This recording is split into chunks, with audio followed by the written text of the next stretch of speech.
Ninguém pode falar dessa pesquisa sobre o Jesus histórico. Teoria da conspiração? Longe disso. Mas a gente vai falar de um Jesus histórico que ninguém costuma falar. Ou que ninguém fala. Ninguém fala. Ninguém fala. Vamos lá. Olá, eu sou o Victor Fontana, esse aqui é o meu canal, seja bem-vindo. Esse canal pode ser um pouco seu também, desde que você faça o quê? Se inscreva nesse canal aqui, a gente tem teologia, tem Bíblia todos os dias. E hoje eu queria falar contigo sobre Jesus histórico. A gente já está falando faz tempo, eu falei sobre uma primeira busca pelo Jesus histórico, a busca do século XIX, de origem e inspiração na teologia liberal. É só você ir procurar. Victor Fontana, Jesus Histórico, tá aqui no YouTube, é só você procurar que tem. Hoje a gente vai falar do prosseguimento dessa história. E por que que ninguém fala desse prosseguimento? Que é um problema. Vamos lá. Quando a gente fala de Jesus histórico, geralmente a gente fala de três buscas. A primeira, essa busca liberal do século XIX, início do século XX, que tradicionalmente a gente encerra esse negócio com um camarada chamado Albert Schweitzer. Albert Schweitzer, no começo do século XX, teria sido o último dos representantes dessa primeira busca. Depois nós temos uma segunda busca mais ou menos no meio do século XX. E a terceira busca no final do século XX, início do século XXI. Quem divide a busca pelo Jesus histórico em três etapas, geralmente acredita que nós estamos vivendo esta terceira etapa. E hoje eu vou falar de uma pesquisa pelo Jesus histórico que não está em nenhuma destas três etapas. Eu vou falar do que está aqui no meio, entre a primeira e a segunda busca pelo Jesus histórico no início do século XX, enquanto as bases para a segunda busca estavam sendo desenvolvidas. E você vai entender que existem motivos bons e sólidos para a gente não falar da busca 1,5 e motivos um tanto vergonhosos. Quais serão? Para a gente não falar dessa busca 1,5. Muito bem, vamos falar daquilo que ninguém quer falar. Albert Schweitzer publica o livro A Busca pelo Jesus Histórico, de Reimarus até Wrede, expondo como essa busca pelo Jesus histórico na sua primeira etapa, na verdade, refletia muito mais os anseios dos autores do que uma pesquisa científica de fato, para saber quem é o Jesus da história. E a gente acaba assumindo que entre Schweitzer e meados do século XX, nós não temos uma busca por Jesus histórico, o que é incorreto. As buscas por um Jesus da história, utilizando ferramentas da historiografia, elas continuam nesse período. Tem um monte de gente tentando entender quem é Jesus nesse período. Gente muito boa, escrevendo livros extremamente influentes nesse período. Não só livros, monografias, teses de doutorado, gente muito cabeça, fazendo coisas que influenciam a maneira como a gente enxerga Jesus e produz debate sobre Jesus até hoje, nesse período entre 1900 e 1950, 1960. Dois exemplos: Joachim Jeremias, ou Joaquim Jeremias, se você quiser, escrevendo a respeito de um Jesus bastante escatológico que influencia algumas escolas de pensamento da terceira busca até hoje. Então você tem ele escrevendo aí nesse período, que é um cara importante, um alemão importante, que escreve muita coisa muito boa. De outro lado, você tem uma outra figura importante, talvez, quem sabe, um contraponto ao Jeremias, que é o C.H. Dodd, que acredita que Jesus é um cara muito mais do seu período, localiza Jesus muito mais debatendo com os problemas da sua época, ali e agora, com aquilo que Dodd vai chamar de escatologia realizada. Então, pelo menos esses dois são dois monstros desse período que são muito influentes. E quando você fala que não tem uma busca pelo Jesus histórico nesse período aí, você está jogando pelo menos dois caras de altíssimo calibre como esses dois fora. É um problema. Agora, tem motivo para isso. O que você observa na primeira busca, na segunda busca e na terceira que permite você classificá-las como buscas é uma espécie de metodologia comum. Então parece existir um conjunto de objetivos em comum nesses autores da primeira busca, além de pressupostos teóricos que unem esses caras, que permite que você agrupe todos eles em um só bolsão, digamos assim. Enquanto que entre 1900 e 1950, por aí, você tem esses pontos isolados, separados, que não dá para juntar, e por isso você não tem essa tal dessa busca 1,5. Tudo bem.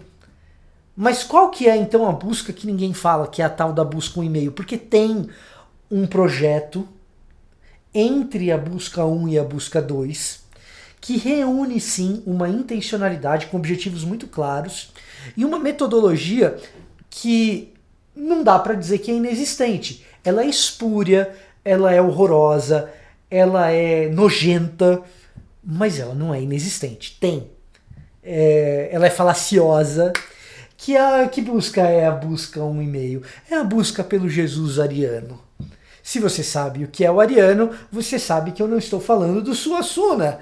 Eu estou falando da ideologia que se forma no nacionalsocialismo alemão, o famoso nazismo. Monark, desculpa, nada com você. Eu sei que você não é isso, tá? Embora você tenha falado as bobagens que você falou, entendeu? Mas, brincadeiras à parte, esse assunto não merece brincadeiras. Esse é um assunto extremamente sério, talvez uma vergonha para os rankings acadêmicos, e devo dizer que, pelo menos nos Estados Unidos e na Grã-Bretanha de maneira geral, esse tipo de busca não aconteceu, mas na Alemanha sim. E a gente acaba que não fala desse pedaço de uma busca por qual é o Jesus verdadeiro e uma construção ideológica que perverte qualquer metodologia científica para encontrar um Jesus que seja desjudaizado. Curiosamente, isso não nasce na Alemanha, nasce no Reino Unido com um admirador da ideologia nazista, que era britânico, Houston Chamberlain. Houston Chamberlain é um dos primeiros a elaborar essa busca por um Jesus ariano, branco, de olhos azuis, cabelos loiros, e claro, o ser humano perfeito só poderia ser esse tipo de ser humano, e então inicia-se essa busca, ou pelo menos evidencia-se essa busca no seu maior representante, nesse britânico, Houston Chamberlain, que se muda para a Alemanha, se naturaliza alemão e começa a propagar uma vida de Jesus escrita, né? Uma biografia de Jesus que fosse um Jesus ariano.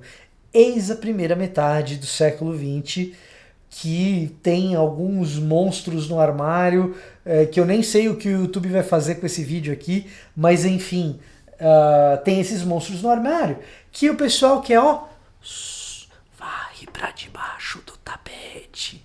E não conta, e não fala sobre isso, e deixa para lá.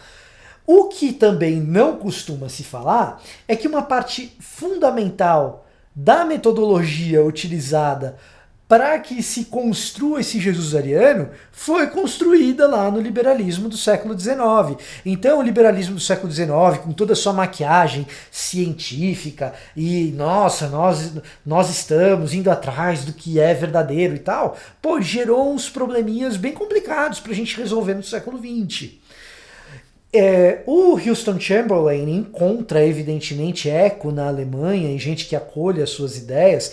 Os seus livros são publicados e geram diversas edições dentro da Alemanha, um sucesso de vendas, e isso alcança o seu clímax por meio de uma associação fundada por um alemão chamado Walter Grundmann.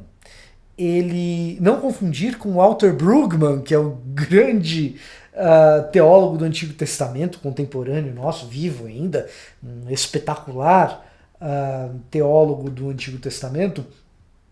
Walter Grundmann é aquele que funda uma associação que tem como objetivo a desjudaização do cristianismo e impulsiona a popularidade do tal do Houston Chamberlain. Isso se torna um projeto, de fato, na Alemanha, de uma espécie de religião oficial do nazismo que inclui Jesus nesse papel central de ser esse ser humano Übermensch, se você quiser, um super-homem que evidentemente precisa ser ariano, que evidentemente precisa ser um loiro de olhos azuis, pele muito clarinha, e você tem aí uma construção ideológica de quem é esse Jesus. E acaba impulsionando, e isso é uma coisa que é interessante, né? Como a necessidade faz com que surjam oposições e que surjam alternativas, né?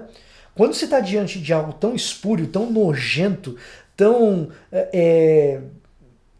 Cara, eu não tenho palavras para descrever o que foi esse projeto. Claro que isso surgirá oposição.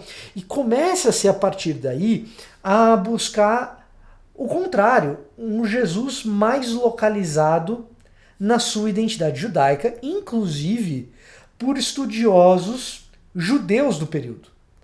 Ali começa a surgir um interesse por Jesus por parte de judeus do ponto de vista historiográfico, científico.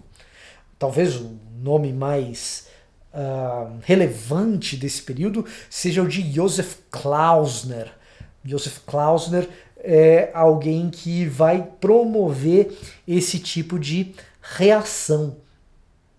E então a gente tem algo que também vai inspirar aquilo que nós entendemos hoje como essa terceira busca no meio da qual a gente está.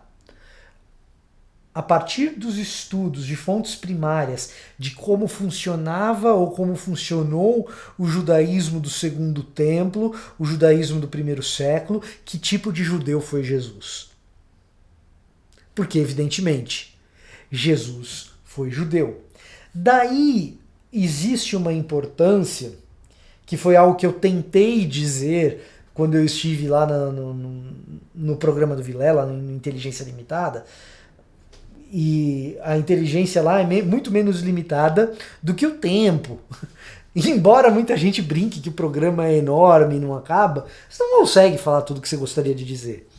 Mas daí a importância de você estudar, sim, a verdadeira cor da pele de Jesus, o que significava ser judeu naquele período, que tipo de judaísmo é aquele, para que a gente possa localizar na história com fidedignidade o que está acontecendo com aquele Jesus homem ali.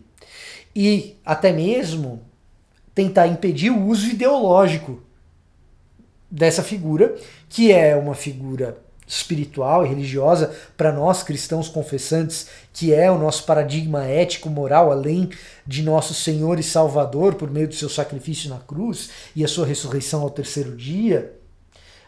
Mas para além disso, ele é também uma figura histórica. Uma figura histórica que tem características dessa terra aqui. A gente não é docetista.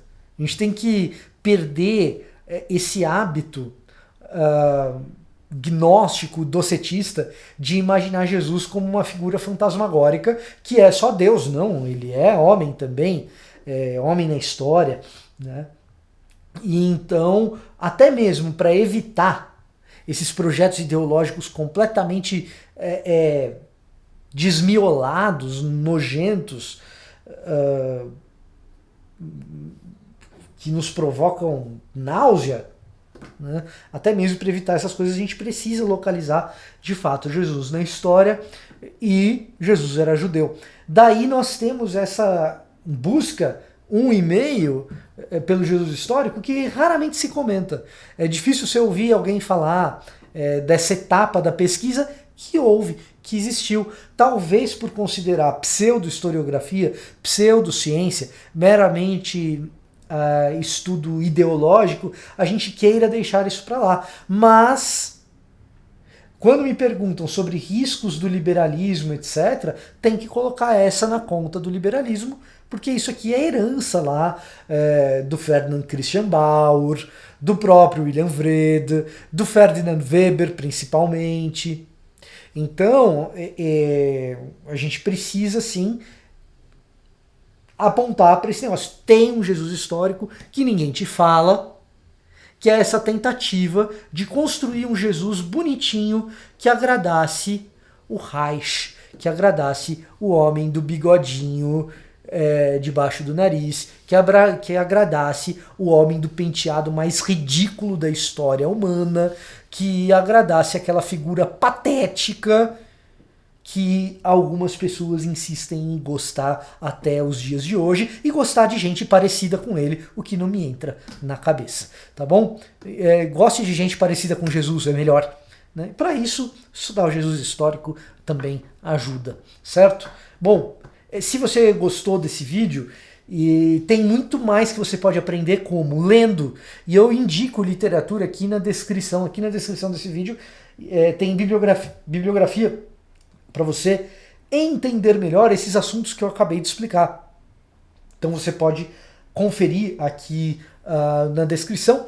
Alguns dos livros que eu vou indicar são realmente muito caros, que são livros de pesquisa, mas eu vou procurar colocar pelo menos 2 livros que são de valor acessível para você se inteirar dessas etapas da pesquisa do Jesus histórico, tá bom?